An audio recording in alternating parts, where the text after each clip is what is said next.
ভালো লাগছে, কি বলবো, খুব ভালো লাগছে আমার কাছে। আসসালামু আলাইকুম এভরিওয়ান, আমি নাজমিন। তোমরা সবাই কেমন আছো? আলহামদুলিল্লাহ আমিও ভালো আছি। আশা করছি তোমরাও ভালো আছো, সুস্থ আছো। সকাল সকাল ঘুম থেকে উঠে এই পরিবেশটা দেখে এত ভালো লাগছিল কি বলবো। আর ঠান্ডা ঠান্ডা হাওয়া এই শীতকালে আরোই ভালো লাগছিল।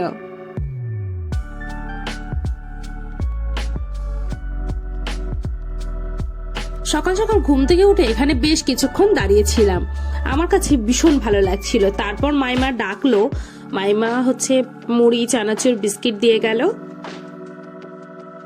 তার সঙ্গে দুধ চা ছিল।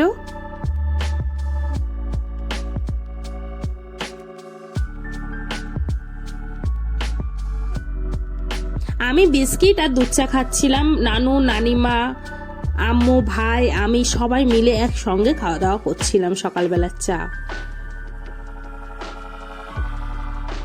আমি তো চা খাচ্ছিলাম আর আম্মুকে বললাম চলো মাঠ থেকে ঘুরে আসি। দেখো আমার মাইমা মটরশুঁটি গাছ বসিয়েছে, তো সেইগুলো দেখতে দেখতে চলে আসছি।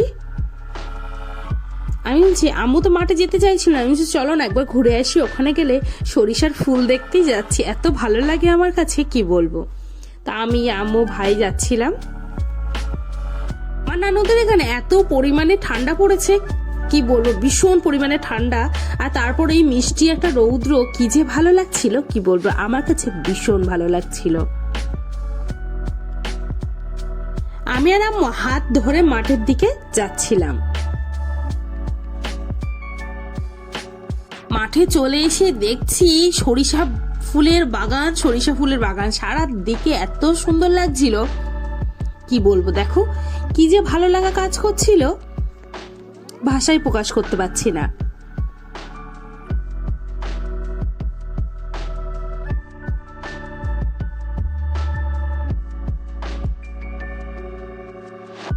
মাঠে এসে খুব ভালো লাগা কাজ করছিল। আমি আম্মু ভাই সবাই মিলে গল্প করছিলাম, অনেকক্ষণ দাঁড়িয়ে দাঁড়িয়ে গল্প করছিলাম। আর এই ফুলগুলো দেখে না আরোই ভালো লাগছে, পুরো মাঠটা একদম হলুদে হলুদ সবুজে সবুজ, খুব ভালো লাগছিল। দেখো মাশাআল্লাহ খুব ভালো লাগছিল। আমি আর না থাকতে পেরে একটা ফুলের নিয়েই নিলাম। দেখো ফুলটা কি দারুণ না দেখতে, আমার কাছে কিন্তু ভীষণ ভালো লাগছিল। আর সেটা নিয়ে আমি ভাবলাম একটু কানের পাশে রাখি, তাহলে আরো ভালো লাগবে। ওই জন্য আমি একটু নিয়ে কানের পাশে রাখলাম। সকাল সকাল তোমাদেরও ভালো লাগছে তো সরিষা ফুলের বাগানটা? আমার কিন্তু খুব ভালো লাগছে, আমি জানি তোমাদেরও ভালো লাগছে।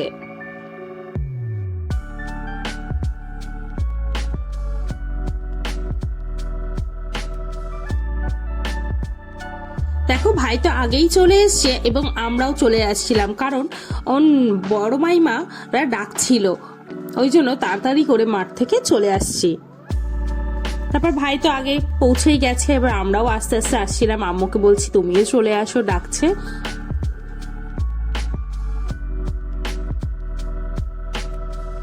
মাইমা খেতে ডাকছিল, তো তাড়াতাড়ি এসে আমরা সবাই মিলে খাওয়া দাওয়া করছিলাম আর গল্পও করছিলাম। গল্প করতে করতে কখন যে দুপুর হয়ে গেছে খেয়ালই করিনি। তো দুপুরবেলা খেতে এসে দেখছি এখানেও বিরিয়ানি, কালকে এসেও বিরিয়ানি খেয়েছি, আজকেও বিরিয়ানি। ব্যাপারটা কেমন লাগছে তোমাদের? বিরিয়ানি, শসা পেঁয়াজ মানে স্যালাড। তারপর আমি আম্মু ভাই নানু নানিমা মামা মাইমা ভাই বোন সবাই মিলে একসঙ্গে বসে গেছি দুপুরবেলা লাঞ্চ কমপ্লিট করব বলে। এখানেও বিরিয়ানি খাচ্ছিলাম, এখানকার বিরিয়ানিটাও কিন্তু খুব ভালো হয়েছিল, মাইমা খুব ভালো বিরিয়ানি বানিয়েছিল। আমরা কিন্তু সবাই গল্প করতে করতে একসঙ্গে খাওয়া দাওয়া করছিলাম, আমার কাছে ভীষণ ভালো লাগছিল এই মুহূর্তটা।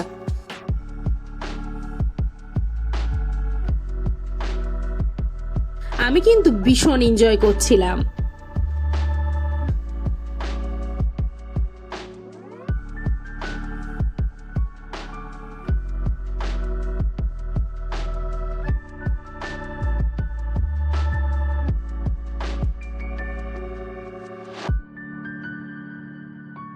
আমার প্লেটে চাটনি, পাঁপড়, দই, আরও ছিল সন্দেশ।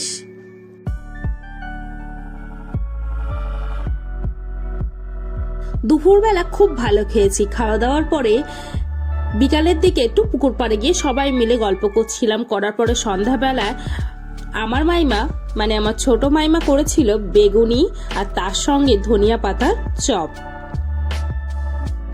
মুড়ি, চানাচুর,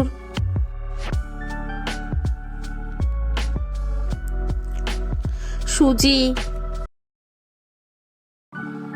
আমি বেগুনি খাচ্ছিলাম আর নানু নানিমার সঙ্গে ভীষণ গল্প করছিলাম। আমি কিন্তু গল্প করতে ভীষণ পরিমাণে ভালোবাসি।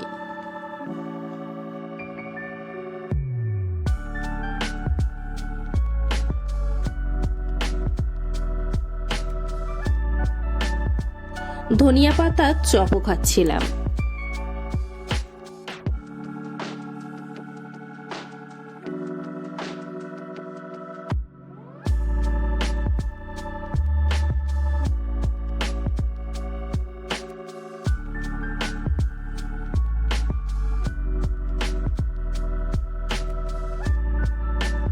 সন্ধ্যাবেলা বেগুনি, ধনিয়া পাতা, চা, বিস্কিট এইগুলোই খাচ্ছিলাম। ভাইও চা খাচ্ছিল, আমিও খাচ্ছিলাম, সবাই মিলে খাচ্ছিলাম আর বাপির সঙ্গে গল্প করছিলাম আর ভিডিও করছিলাম। খুব আনন্দ হচ্ছে, খুব খুব খুব আনন্দ হচ্ছে।